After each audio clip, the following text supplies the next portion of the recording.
Metro rail விவகாரத்தில் முதலமைச்சர் மு க ஸ்டாலின் அரசியல் செய்வது வருத்தம் அளிக்கிறது.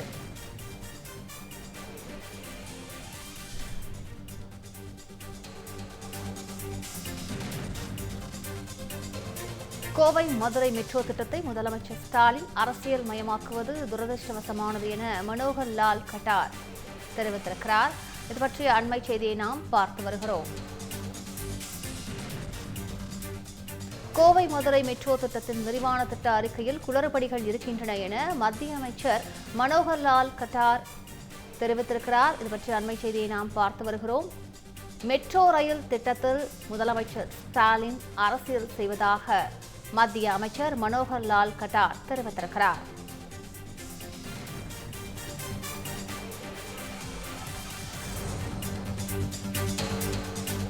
மெட்ரோ ரயில் விவகாரத்தில் முதலமைச்சர் ஸ்டாலின் அரசியல் செய்வது வருத்தம் அளிக்கிறது என்றும் அவர் தெரிவித்திருக்கிறார்.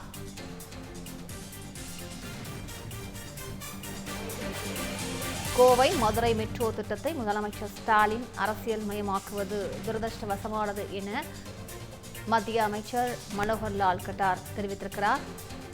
இது பற்றிய அண்மை செய்தியை நாம் பார்த்து வருகிறோம்.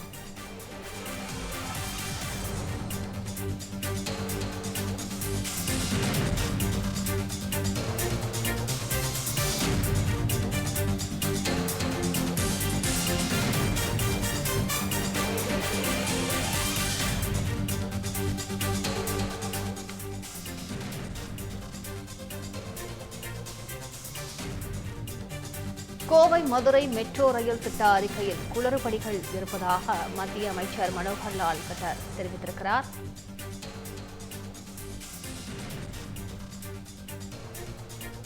இது தொடர்பான கூடுதல் தகவல்களை தலைமை செய்தியாளர் விக்னேஷிடம் கேட்டு பெறலாம். விக்னேஷ், வணக்கம். எதன் அடிப்படையில் மத்திய அமைச்சர் இவ்வாறு தெரிவித்திருக்கிறார்? கூடுதல் விவரங்களை பதிவு பண்ணுங்க விக்னேஷ். வணக்கம். தமிழகத்தினுடைய முக்கிய நகரங்களாக இருக்கக்கூடிய கோவை மற்றும் மதுரை ஆகிய 2 நகரங்களில் மெட்ரோ திட்டத்தை செயல்படுத்த வேண்டும் என தமிழக அரசு தயாரித்து அனுப்பி இருக்கக்கூடிய அந்த விரிவான திட்ட அறிக்கையை கடந்த 14ஆம் தேதி மத்திய அரசு திருப்பி அனுப்பியிருக்கிறது. அப்படி திருப்பி அனுப்புவதற்கான காரணங்கள் குறித்தும் மெட்ரோ ரயில் அமைக்க முடியாததற்கான சாத்திய கூறுகள் குறித்தும் மத்திய அரசு உரிய விளக்கத்தை அளித்திருந்தது. ஆனால் தமிழக முதலமைச்சர் மு க ஸ்டாலின் மெட்ரோ ரயில் திட்டத்தை, தமிழகத்திற்கு தேவையான மெட்ரோ ரயில் திட்டத்தை மத்திய அரசு நிராகரித்து விட்டதாக ஒரு குற்றச்சாட்டை முன்வைத்திருந்தார். அதுவும் பிரதமர் மோடி வருகைக்கு முந்தைய தினம் திமுகவால் திட்டமிட்டு இந்த கடிதத்தை பரப்பப்பட்டிருப்பதாக பாஜக தலைவர்கள் தங்களுடைய விமர்சனத்தையும் முன்வைத்திருக்கிறார்கள். இந்த நிலையில் இந்த துறை சார்ந்த, அதாவது மத்திய அரசினுடைய நகர்ப்புற மேம்பாட்டு துறை சார்ந்த அமைச்சர், அவருடைய கட்டுப்பாட்டில் தான் இந்த மெட்ரோ ரயில் திட்டங்கள் அனைத்தும் வருகிறது.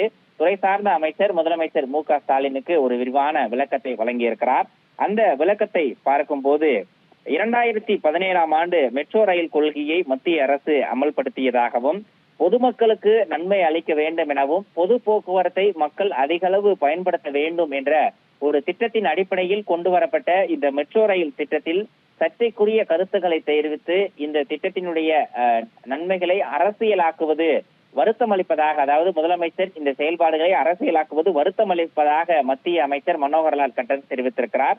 இது தொடர்பாக அவர் பதிவிட்டிருக்கக்கூடிய அந்த சமூக வலைதள பதிவின் மூலமாக 2024 அக்டோபர் 3ஆம் தேதி சென்னை மெட்ரோ ரயில் திட்டத்தினுடைய 2ஆம் கட்ட பணிகளுக்காக 63,246 கோடி ரூபாய் செலவில் இருக்கக்கூடிய 119 கிலோமீட்டர் நீள வழித்தடத்திற்கான மிகப்பெரிய ஒரு அனுமதியை மத்திய அரசு வழங்கியதாகவும், இதுவரை இந்தியாவில் இவ்வளவு தொலைவிலான கிலோமீட்டர் தூரத்திற்கான அனுமதியை மத்திய அரசு வழங்கியதில்லை எனவும், சென்னையில் மட்டும்தான் மிகப்பெரிய அனுமதியை மத்திய அரசு வழங்கியிருப்பதை, அதனுடைய பெருந்தன்மையை முதலமைச்சர் மு க ஸ்டாலின் கவனத்தில் எடுத்துக்கொள்ளவில்லை என்ற ஒரு வருத்தத்தையும் அவர் பதிவு செய்திருக்கிறார். கோயம்புத்தூர் மற்றும் மதுரை மெட்ரோ ரயில் திட்டம் தொடர்பாக மத்திய அரசுக்கு தமிழக அரசு அனுப்பியிருக்கக்கூடிய அந்த விரிவான திட்ட அறிக்கையில் பல்வேறு தவறுகள் இருப்பதையும் சுட்டிக்காட்டி அவர் அனுப்பியிருக்கிறார். குறிப்பாக கோயம்புத்தூருக்கான மெட்ரோ வழித்தடம் என்பது சென்னை மெட்ரோ ரயில் வழித்தடத்தை விட குறைவாக இருந்தாலும் கூட, ஆனால் செலவை ஒப்பிடும் போது, அதற்கான மதிப்பீடுகளை ஒப்பிடும் போது மிகப்பெரிய அளவில் இருப்பதாக குறிப்பிட்டிருக்கிறார். இதுவே முதல் தவறு எனவும் அவர் சுட்டிக்காட்டியிருக்கிறார். சராசரி பயண நீளம் மற்றும் சாலை போக்குவரத்துடன் ஒப்பிடும் போது மெட்ரோ ரயிலுடைய வேக வித்தியாசங்கள் அந்த மக்களுக்கு மாற்றத்தை ஏற்படுத்தும் என்ற எதிர்பார்ப்பை இந்த கோவையினுடைய மெட்ரோ ரயில் திட்டம் தொடர்பாக தயாரிக்கப்பட்ட விரிவான திட்ட அறிக்கை பூர்த்தி செய்யவில்லை என்ற ஒரு காரணத்தையும் குறிப்பிட்டிருக்கிறார். குறிப்பாக கோயம்புத்தூரில் மெட்ரோ ரயில் திட்டத்திற்கான தமிழக அரசு தயாரித்திருக்கக்கூடிய அந்த விரிவான திட்ட அறிக்கையில் 7 இடங்களில் மெட்ரோ ரயில் நிலையங்கள் அமைப்பதற்கான போதுமான இடவசதி இல்லை என்பதையும் சுட்டிக்காட்டி மத்திய அமைச்சர் விளக்கம் அளித்திருக்கிறார். மதுரை நகருடைய ஒட்டுமொத்த நகர் போக்குவரத்து திட்டத்தை ஆராயும் போது அங்கு இருக்கக்கூடிய பயணிகளின் எண்ணிக்கையை கணக்கெடுத்து பார்த்தால் அங்கு தற்போது இருக்கக்கூடிய அந்த பயணிகளின் அடிப்படையில் மெட்ரோ ரயில் திட்டம் அமைப்பதற்கான சாத்தியக்கூறுகள் இல்லை என்ற ஒரு விளக்கத்தையும் அளித்திருக்கிறார். இது போன்ற கோவை மற்றும் மதுரை நகரங்களுக்கு மெட்ரோ ரயில் திட்டத்திற்கான அந்த விரிவான திட்ட அறிக்கையை திருப்பி அனுப்பதற்கான காரணங்களை பட்டியலிட்டும் விளக்கமாகவும் மத்திய அமைச்சர் விளக்கம் அளித்திருக்கிறார்.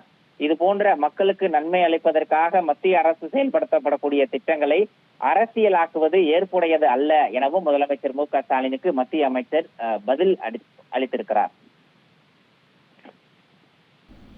விரிவான விவரங்களுக்கு நன்றி விக்னேஷ்.